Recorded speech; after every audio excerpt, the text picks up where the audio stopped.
Congressman Tom Tiffany is going to comfortably return to his right-wing echo chamber, but for reasons that are not clear to me, he recently made an appearance on CNN where he tried to spew the usual talking points. They love to talk about, the Biden crime family, and I mean, saying almost word for word the things that come out of James Comer's mouth, the Republican chair of the House Oversight Committee, who is, do you remember, Greg, did you watch Dukes of Hazzard? Are you old enough to have watched that as a youngin'? Absolutely. And there's Buford T. Justice is from the movies. Who am I thinking of? Enos, the deputy. That's who James Comer reminds me of.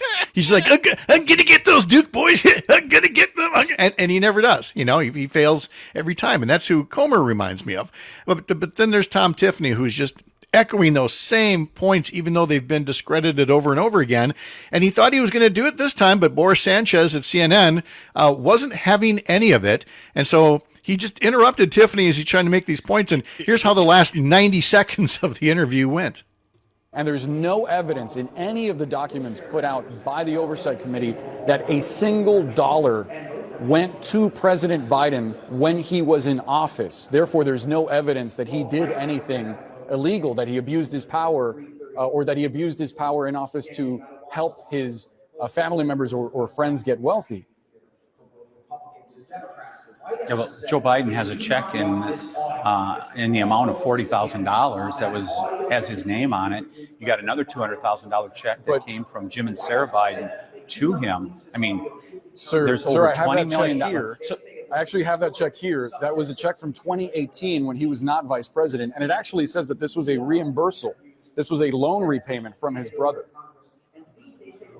So you can make the case that the Bidens did not do this while Joe Biden was vice president, but I think it's contrary to the record.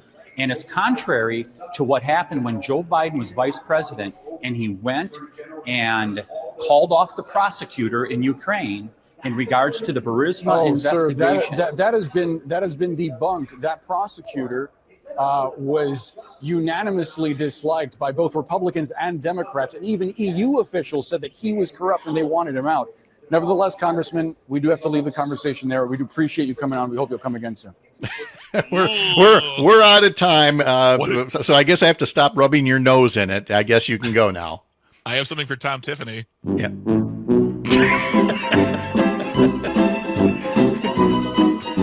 Can we marry that from the Simpsons clip of Sideshow Bob stepping on all the rakes all together?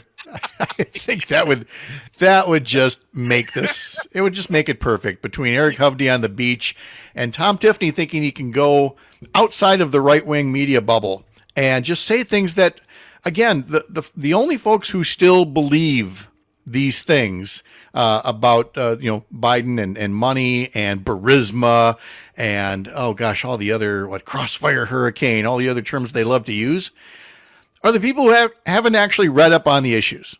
No. And it doesn't take much to go read up on these things and find out what was actually happening with Burisma and other things that had to do with Donald Trump blackmailing Ukraine.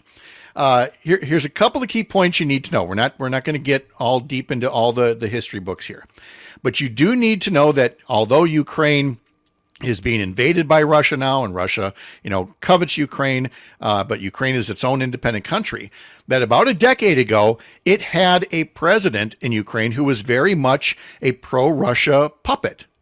Sounds familiar, right? Anyway, so he was, and he was corrupt, and he was eventually, rousted out of office, but he got into office with the help of a guy named Paul Manafort. Yeah, that Paul Manafort, who later went on to be Donald Trump's campaign manager.